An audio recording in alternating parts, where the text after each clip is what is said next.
नमस्कार, मी प्रिया काळे. तरुण भारतच्या न्यूज बुलेटिन मध्ये आपल्या सर्वांचं स्वागत. आता पाहूया ठळक घडामोडी. आज लोकसभा निवडणुकीच्या तारखा जाहीर करण्यात आल्या. देशामध्ये 7 टप्प्यात निवडणुकीची प्रक्रिया होणार आहे, तर कर्नाटक राज्यामध्ये 2 टप्प्यांमध्ये लोकसभा निवडणूक होणार आहे. चित्रदुर्ग, उडुपी, चिकमंगळूरू, दक्षिण कन्नड, हासन, तुमकूर, चिकबಳ್ಳापूर, कोलार, मंड्या, मैसूर, कोडगू, चामराजनगर, बेंगळूर ग्रामीण, बेंगळूर दक्षिण, बेंगळूर उत्तर व बेंगळूर मध्यवर्ती ठिकाणी एप्रिल 26 रोजी पहिल्या टप्प्याच्या निवडणुकीसाठी मतदानाची प्रक्रिया होणार आहे. दुसऱ्या टप्प्यात बेळगावसह बेळ्ळारी, चिक्कोडी, हावेरी, गदग, गुलबर्गा, बिदर, हुबळी, धारवाड, कोप्पळ, रायचूड, उत्तर कन्नड, दावणगिरी, शिमोगा, बागलकोट व विजापूर जिल्ह्यात 7 मे रोजी मतदानाची प्रक्रिया होणार असल्याची माहिती निवडणूक आयोगाचे मुख्य आयुक्त राजीव कुमार यांनी दिली आहे. बेळगाव व चिक्कोडी लोकसभा मतदारसंघात 7 मे रोजी मतदान होणार आहे. लोकसभा निवडणूक 2024 साठी 12 एप्रिल रोजी अधिसूचना जाहीर होणार असून आजपासून आचारसंहिता लागू झाली आहे. उमेदवारी अर्ज भरण्यासाठी 19 एप्रिल अंतिम दिवस असेल, तर 20 एप्रिल रोजी छाननी होईल. 22 एप्रिल रोजी उमेदवारी मागे घेऊ शकतात. 7 मे रोजी मतदान, तर 4 जून रोजी मतमोजणी होईल व निकाल लागणार आहे. निवडणूक आयोगाने 6 जूनच्या आधी सर्व प्रक्रिया पूर्ण करण्याचे आदेश दिल्याची माहिती बेळगाव जिल्हा निवडणूक अधिकारी व जिल्हाधिकारी नितेश पाटील यांनी दिली. आज सायंकाळी जिल्हाधिकारी कार्यालयाच्या सभागृहात बोलवण्यात आलेल्या पत्रकार परिषदेत पोलीस वरिष्ठ डॉ. भीमाशंकर गुळेत, उपायुक्त रोहन जगदीश व इतर अधिकारी उपस्थित होते.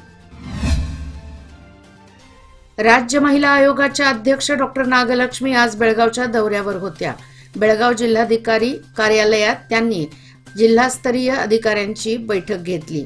महिलांवर होणार अन्याय, बेपत्ता, बालविवाह, पोलीस विभागातर्फे महिला वर्गाकडून दाखल करण्यात आलेल्या प्रकरणाला मिळालेला प्रतिसाद या संदर्भात आढावा घेतला. बेळगाव जिल्ह्यातील गोकाक, रामदुर्ग व अथणी तालुक्यात बालविवाहाची संख्या वाढली आहे. या संदर्भात जागृती झाली पाहिजे असे त्या म्हणाल्या.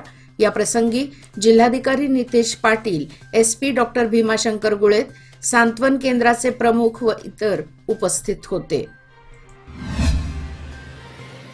बेळगाव बुडा नूतन अध्यक्षपदी काँग्रेसचे ज्येष्ठ नेते व चिक्कोडी जिल्हा काँग्रेस अध्यक्ष लक्ष्मणराव चिंगळे यांची निवड झाली असून आज लोकसभा निवडणुकीची आचारसंहिता लागू होण्यापूर्वीच त्यांनी पदग्रहण केले.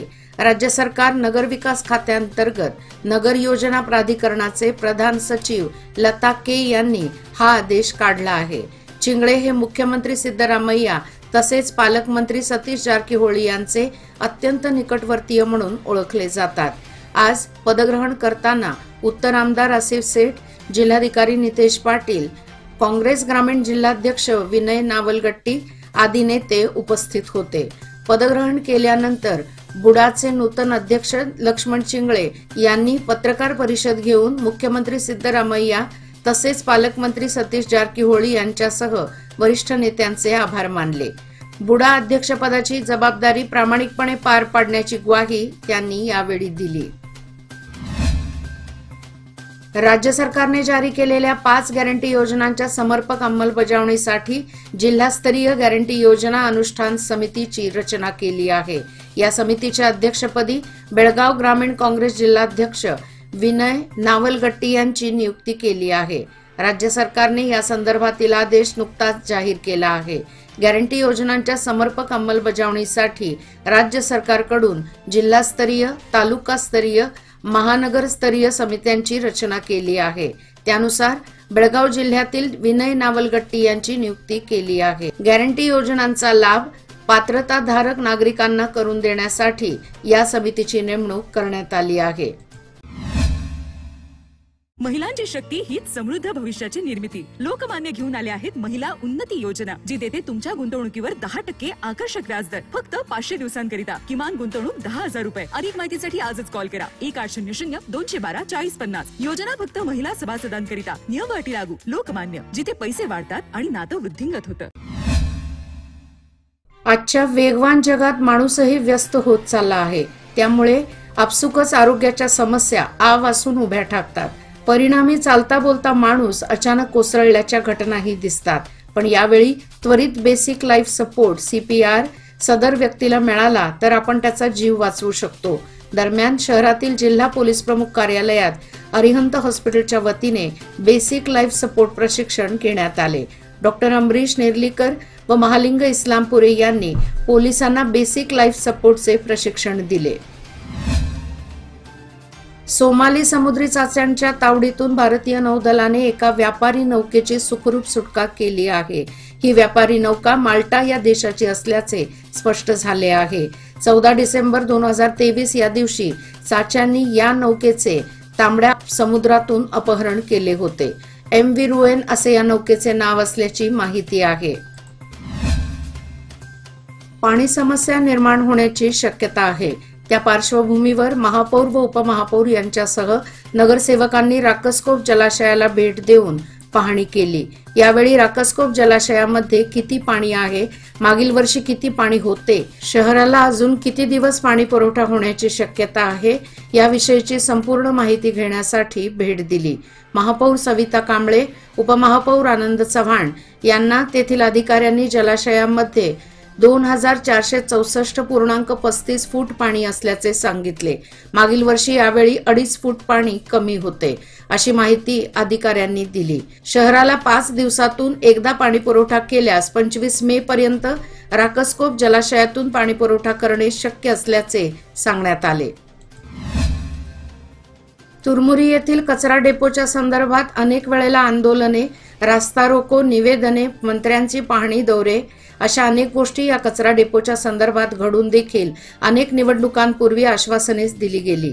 मात्र ठोस कारवाई अद्याप झालेली नाही.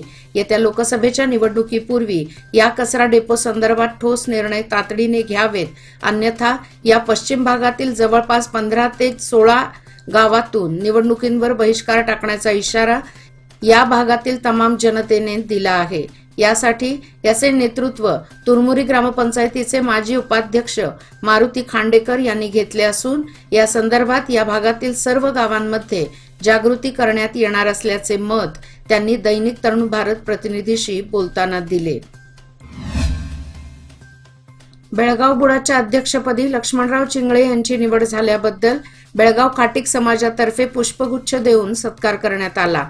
यावेळी खाटीक समाजाचे सेक्रेटरी सुधीर घोडके, सतीश घोडके व समाज बांधव उपस्थित होते.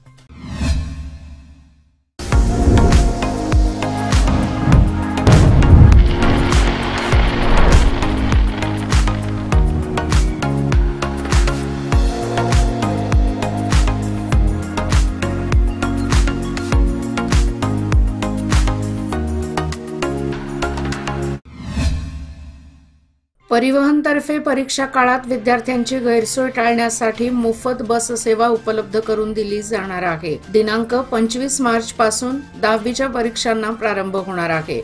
या काळात विद्यार्थ्यांना मोफत बस प्रवास करता येणार आहे. परीक्षा काळात विद्यार्थ्यांना प्रवेशपत्र दाखवून मोफत प्रवास करण्याची मुभा देण्यात आली आहे. त्यामुळे विद्यार्थ्यांना वेळेत परीक्षा केंद्रांवर पोहोचणे शक्य होणार आहे. विद्यार्थ्यांच्या सोयीखातर परिवहनने ही मोफत बस सेवेची व्यवस्था केली आहे. ग्रामीण भागात काही ठिकाणी परीक्षा केंद्रे 30 ते 40 किलोमीटर अंतरावर आहेत. अशा विद्यार्थ्यांसाठी ही बस सेवा उपयुक्त ठरणार आहे.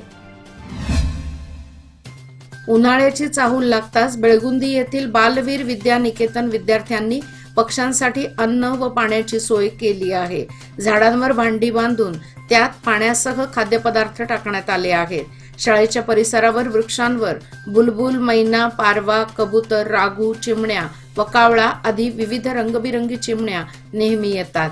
आता उन्हाळा सुरू झाला आहे, त्यामुळे पक्ष्यांना अन्न पाण्याची सोय व्हावी यासाठी या शाळेतील विद्यार्थ्यांनी आकर्षक घरटे, पाणी व अन्नासाठी भांडी तयार केली आहेत. ही घरटी भांडी झाडांवर लावण्यात आली आहेत.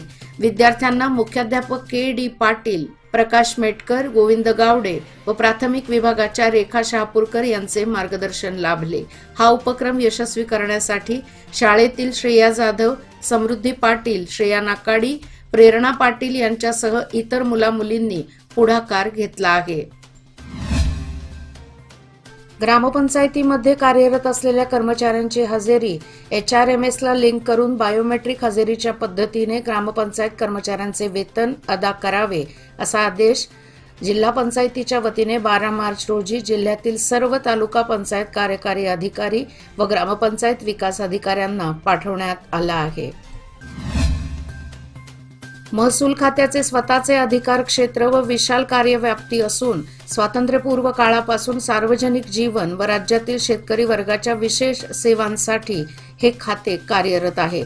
सर्व खात्यांचे मातृखाते महसूल खाते आहे. स्वातंत्र्यपूर्व काळापासून कार्यरत असलेले तलाठी व सध्याचे ग्राम प्रशासकीय अधिकारी पद पंचायत राज खाते व ग्रामपंचायत विकास अधिकाऱ्यांच्या अधिपत्याखाली समाविष्ट करण्याच्या निर्णयाला तलाठी संघटनेने तीव्र आक्षेप नोंदवला आहे. ग्राम प्रशासकीय अधिकारी तलाठी संघटनेच्या चिकोडी शाखेच्या वतीने शुक्रवारी उपविभागीय अधिकारी व तहसीलदारांना याबाबत निवेदन देण्यात आले.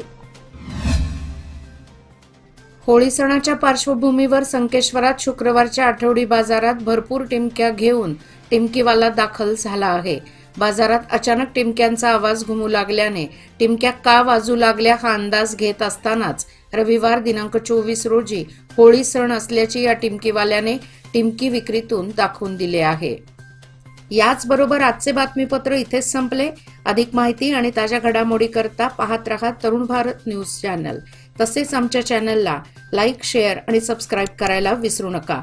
आणि विश्वासार्ह बातम्यासाठी दररोज वाचा दैनिक तरुण भारत. धन्यवाद.